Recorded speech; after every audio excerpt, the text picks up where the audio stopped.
welcome back to my channel, and if you're new here, hi, welcome. My name is Erin and this is my pregnancy journal. Today we are going to be talking about week 6 of pregnancy. This week we had some not so fun symptoms. So I was very nauseous for a couple of days to the point where I was kind of dry heaving and stuff, felt like I was going to throw up but never actually threw up. So I'm grateful, obviously, that I didn't actually get sick. However, feeling nauseous all the time is not fun.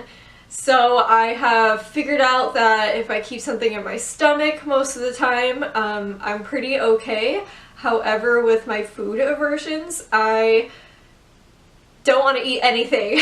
So it's very hard. For the last week, I have been eating lots of toast, crackers, some mild fruits, vegetables. I haven't had any huge meals. I've been trying to eat every 3 hours or so, just something small, just to keep something moving in my stomach.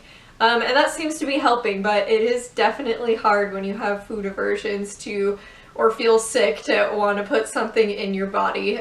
So that's no fun.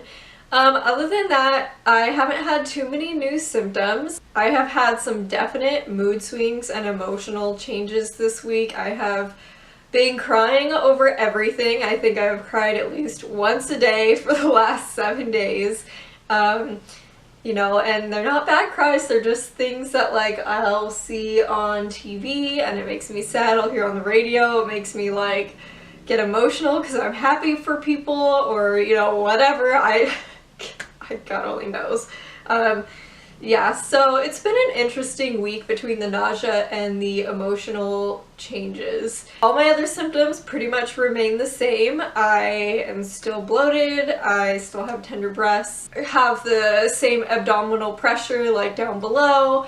Every once in a while I'll like cough or something and I'll get a little cramp down there and kind of have to breathe through it and it'll eventually go away. I wouldn't really say that's a symptom, but it's something that's been happening.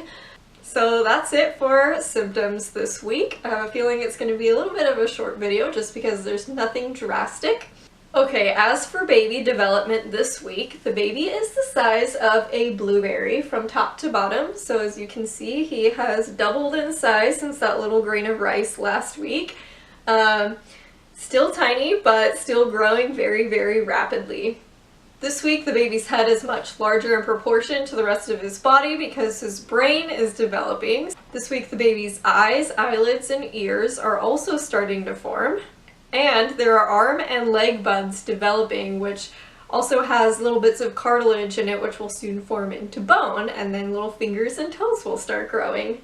So baby this week is 0.5 inches, which again is just about the from top to bottom of the blueberry, and he weighs 0.02 ounces, so still very small, but take note, he has doubled in size since last weekend when he was 0.01 ounces, so he's still growing, he's doing great. Every once in a while I'll get little like a butterfly feeling, and I know I can't feel the baby yet, but I do know that the baby is moving around in there this week. He has a little heartbeat, his umbilical cord is forming, so there's lots and lots and lots of new changes going on for him. As for my body, my uterus is expanding, so peeing more frequently, not like horrible, but you know, there's some definite frequency there. I've been a little bit out of breath, and I think that's just because I kind of relaxed a little bit on my workout routine. So I am trying to get back into that because I definitely want to be strong enough to push that baby out. For my belly, I am still pretty normal. There's no signs of changes at all, other than bloating and a little bit of firmness kind of in the lower abdomen, but nothing like a baby bump or anything yet, and I would show you, but I'm wearing a romper, so I don't think I'll start doing bump dates until I actually start showing, maybe a week or two before when people generally start showing, just so you can see what my stomach looks like, and then we can progress from there. This last weekend was Mother's Day, so it was technically my first Mother's Day. It was very sweet, very exciting. On Saturday we went out to lunch with my husband's mother, and that was a little bit hard for me because that was definitely one of my more nauseous days. But we made it through, it was fine. Then we went down to the farmer's market and walked around. She got me a really cute little maternity shorts and maternity dress, and she brought over some of my husband's baby stuff, so we got to go through that from when he was little, and that was really, really sweet. On Sunday, which was actual Mother's Day, I went and visited my family. We had barbecue dinner with my mom, and she ended up giving me a little pregnancy book. I think it's called like 365 Things About Being a Mom or something like that, just like a little book.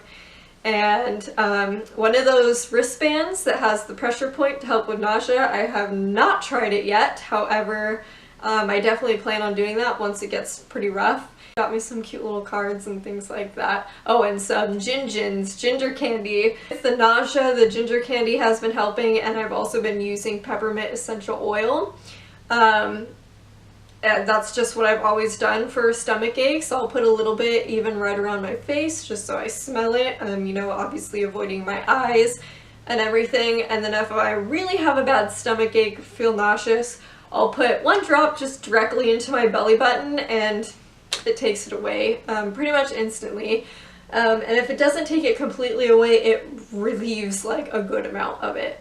That has definitely helped me, and that's not new to my routine. I've always used essential oils probably for the past 4 or 5 years now. So this next coming week on the 23rd, I do have my first prenatal appointment. It's supposed to be my 8-week appointment, but it's at the very end of my 7th week. So I may talk about it in my 7th week, I might talk about it in my 8th week, I'm not sure yet. But we're expecting an ultrasound, some blood work, just a discussion with the doctor on what to expect, what I should be doing, what I should be avoiding. I have a bunch of questions for him in regards to the hospital procedures and different things like that, because we are still discussing whether we want to go the hospital route, whether we want to go the birthing center midwife route. So definitely exploring our options, and we just want to make sure we are educated and feel comfortable and happy with our decision.